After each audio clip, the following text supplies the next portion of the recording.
professora Renata Rivas, do canal Matemática em Ação Oficial. E o nosso tema do vídeo de hoje são as regras de 3. Hoje vamos trabalhar com regras de 3. O nome já diz, temos 3 elementos e queremos conhecer o quarto elemento desses nossos problemas que serão apresentados. Primeiro passo em qualquer exercício equivalente à regra de 3 é ler com muita atenção o enunciado, prestando atenção em cada detalhe das palavras, o que elas representam dentro de cada exercício.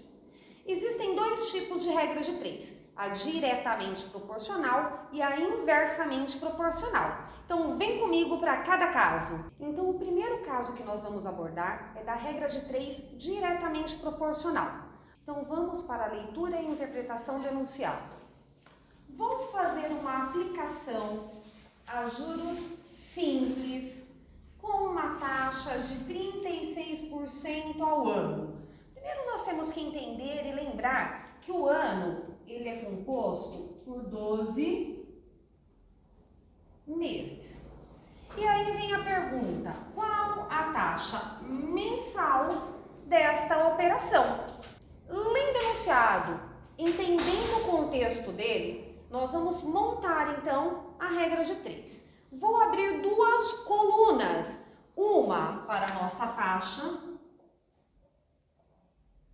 que nós temos que é 36% pelo período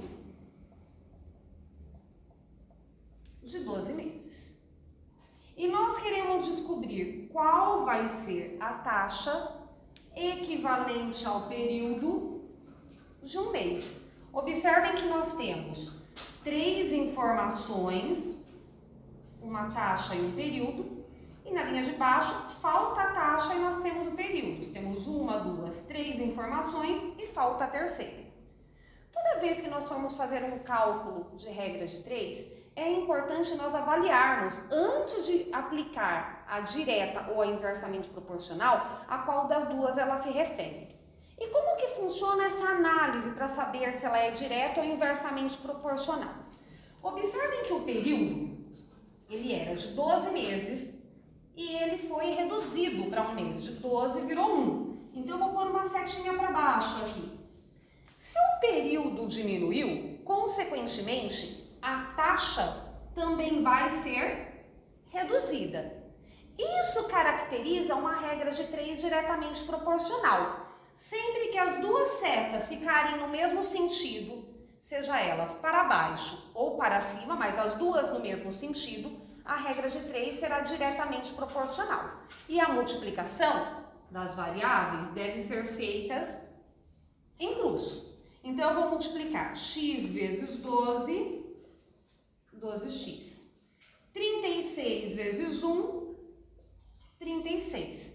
Isolando o x de um lado da igualdade, x é igual a 36 dividido por 12, x é igual a 3% ao mês. Vale ressaltar um detalhe, que a taxa de juros, quando ela é simples, nós podemos fazer o cálculo da regra de 3 diretamente proporcional. Quando nós estivermos tratando de taxa de juros compostos, aí nós precisamos fazer taxa de juros equivalentes, que não se aplica à regra de 3.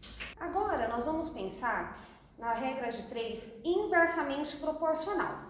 Também temos que nos preocupar com o enunciado. A primeira etapa é essa, a interpretação e compreensão dos dados que forem ali oferecidos.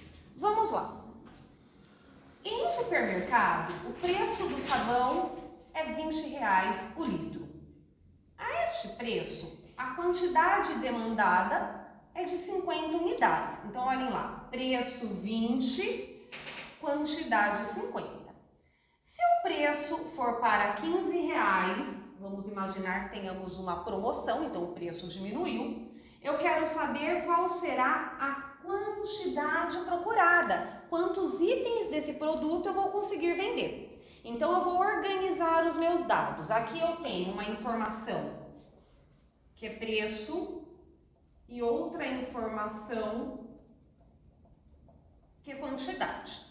Quando o preço é 20, a quantidade é 50. Observem que estão na mesma linha.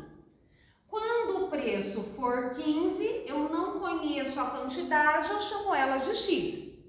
Observem, conheço 3 variáveis, estou à procura de uma, que é a quarta variável, nesse caso, a quantidade. Vamos avaliar se esses elementos estão aumentando ou diminuindo. O preço, que era R$20, foi para 15. Houve uma redução do preço, setinha para baixo. Quando é aumento, eu coloco uma seta para cima.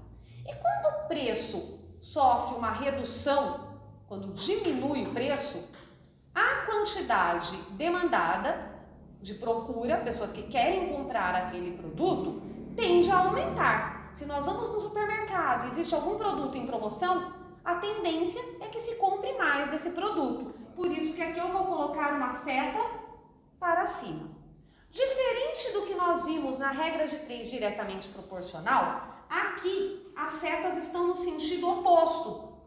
Uma seta descendo e a outra subindo. E todas as vezes que as setas estiverem no sentido oposto, nós vamos ter uma regra de 3 inversamente proporcional, indiferente da ordem. Pode ser descendo e subindo ou subindo e descendo, desde que elas estejam no sentido oposto. E aí a multiplicação vai se dar na horizontal. Eu vou multiplicar neste sentido. Então, nós vamos ter 15 vezes x, 15x. E 20 vezes 50, igual a 1000. Vou pegar o 15 que está multiplicando e vou levar para o outro lado, dividindo. Efetuando a divisão de 1000 por 15, nós temos 62,5. Esse 62,5 representa a quantidade procurada. Como quantidade não existe em número decimal, nós vamos usar o nosso critério de arredondamento. Como o número que está após a vírgula é 5 e depois dele nós não temos numeral nenhum que representa o zero, nós vamos olhar o número anterior. Como ele é um número par, arredonda-se para mais. Ou seja, nós podemos dizer que a procura será por 63 unidades. Para saber um pouco mais sobre arredondamento, olha aqui o nosso vídeo. Então, para que vocês não errem mais, na regra de 3, existem algumas etapas a serem cumpridas. Leitura e interpretação do enunciado, análise para verificar se a regra de 3 é diretamente ou inversamente proporcional e aplicação da multiplicação em cruz ou na horizontal, de acordo com a regra de 3 que vocês determinarem, se ela é direta ou inversamente proporcional. Fazendo essa aplicação, vocês vão conseguir encontrar o valor da variável que vocês estão procurando. Convido vocês a se inscreverem no nosso canal e a curtirem o nosso vídeo. Até mais!